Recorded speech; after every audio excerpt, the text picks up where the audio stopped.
नमस्ते। आज हम एक बहुत ही दिलचस्प विषय पर बात कर रहे हैं। मन के जो अलग अलग स्तर होते हैं और होम्योपैथिक उपचार, इनके बीच क्या कोई संबंध है? इसके लिए हम डॉक्टर पी कुमार के विचारों पर आधारित एक स्रोत, मन के तल और होम्योपैथी उपचार, उसको थोड़ा समझने की कोशिश करेंगे। हाँ बिल्कुल, ये काफी इंटरेस्टिंग कॉन्सेप्ट है। तो स्रोत के अनुसार हमारे मन के ना 4 मुख्य स्तर बताए गए हैं। पहला है चेतन मन, मतलब कॉन्शियस माइंड। अच्छा, कॉन्शियस माइंड। जी, ये वो हिस्सा है जो तर्क से, निर्णय लेने से और जो हम अभी अनुभव कर रहे हैं, जैसे अभी हम ये बात करें, उससे जुड़ा है। ओके। स्रोत ये कहता है कि जो ज्यादातर नई बीमारियां होती हैं, फौरी एकदम से होने वाली, जैसे सर्दी जुकाम हो गया या कोई अचानक दर्द उठा, वो इसी स्तर से, मतलब चेतन मन से संबंधित होती हैं। अच्छा, यानी जो बिल्कुल सामने है, तात्कालिक है, वो चेतन मन।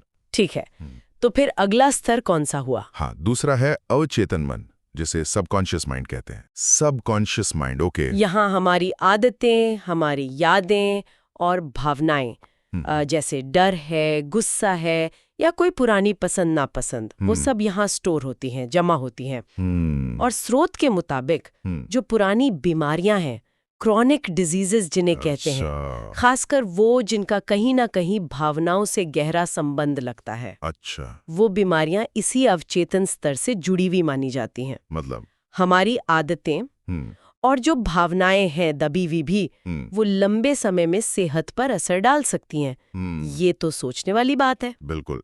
और फिर तीसरा स्तर आता है। तीसरा कौन सा? तीसरा है अचेतन मन, अनकॉन्शियस माइंड। अचेतन, अनकॉन्शियस। हाँ, इसमें वो बहुत गहरे अनुभव होते हैं, जैसे कोई दबा हुआ दुख हो, कोई कड़वी यादें हों या कोई पुराना मानसिक आघात।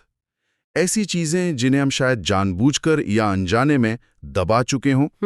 स्रोत का मानना है कि कई जो गंभीर बीमारियां हैं, जिनकी जड़ें बहुत गहरी हैं, जैसे कि ऑटो इम्यून डिसऑर्डर्स, हाँ, जिनमें शरीर खुद पर ही हमला करने लगता है। जी बिल्कुल। या फिर ऐसी बीमारियां जिनका कोई स्पष्ट कारण समझ नहीं आता, डॉक्टर्स भी कहते हैं पता नहीं क्यों हुआ। हाँ हाँ, होता है ऐसा। वो बीमारियां इस नजरिए से शायद इसी अचेतन मन के तल से जुड़ी हो सकती हैं, एक तरह से गहरे मानसिक छापों का नतीजा। बाप रे, मतलब अनजाने में दबी हुई चीजें भी बीमारियों का रूप ले सकती हैं। ये तो बहुत गहरा कनेक्शन लग रहा है। हाँ, ये दृष्टिकोण इसी गहरे कनेक्शन की तरफ इशारा करता है। और चौथा स्तर आपने 4 बताए थे। हाँ, चौथा और आखिरी स्तर है पराचेतन, सुपर कॉन्शियसनेस। Super consciousness. जी, ये साधारण चेतना से भी ऊपर की अवस्था है, जैसे गहरी अंतर्दृष्टि, इंट्यूशन जिसे कहते हैं, या तीव्र प्रेरणा, ध्यान की गहरी अवस्थाएं, समाधि। अच्छा, इसे एक तरह से शुद्ध ऊर्जा का स्तर माना गया है। स्रोत कहता है कि इस स्तर पर बीमारियां नहीं होती, ये आध्यात्मिक विकास और शांति से ज्यादा जुड़ा है। ये वर्गीकरण तो काफी डिटेल्ड है, हर स्तर और उससे जुड़ी संभावित स्वास्थ्य स्थितियां।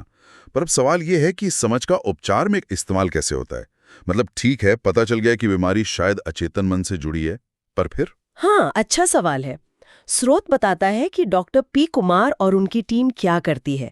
वो पहले मरीज के लक्षणों को बहुत ध्यान से सुनते हैं, समझते हैं, पूरी केस टेकिंग करते हैं। ओके, और फिर वो ये तय करने की कोशिश करते हैं कि ये जो समस्या है, इसकी जड़ मन के किस स्तर पर हो सकती है। अच्छा, वो डायग्नोसिस एक तरह से मानसिक स्तर पर भी होता है। हाँ, कह सकते हैं।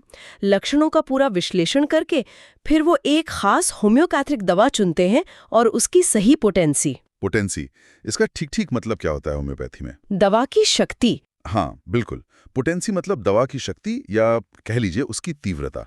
होम्योपैथी में इसे बहुत महत्वपूर्ण माना जाता है।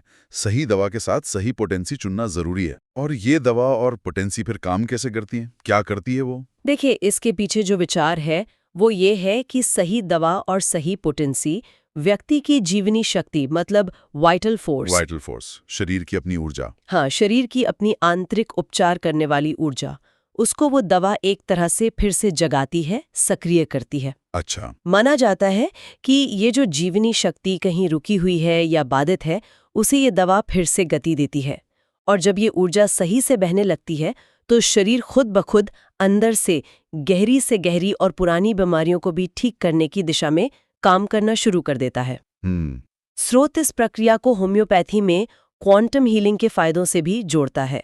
मतलब ये उपचार बहुत ही सूक्ष्म ऊर्जा के स्तर पर काम करता है और शरीर की जो अपनी व्यवस्था है उसको संतुलित करने में मदद करता है। तो अगर मैं इसे संक्षेप में कहूं, तो ये नजरिया ये मानता है कि होम्योपैथिक उपचार सिर्फ लक्षणों को दबाता नहीं, बल्कि बीमारी के मूल कारण तक, जो शायद मन के किसी गहरे स्तर पर है, वहां पहुंचकर शरीर की अपनी हीलिंग पावर को, जीवनी शक्ति को जगाता है। बिल्कुल सही, आपने एकदम ठीक समझा।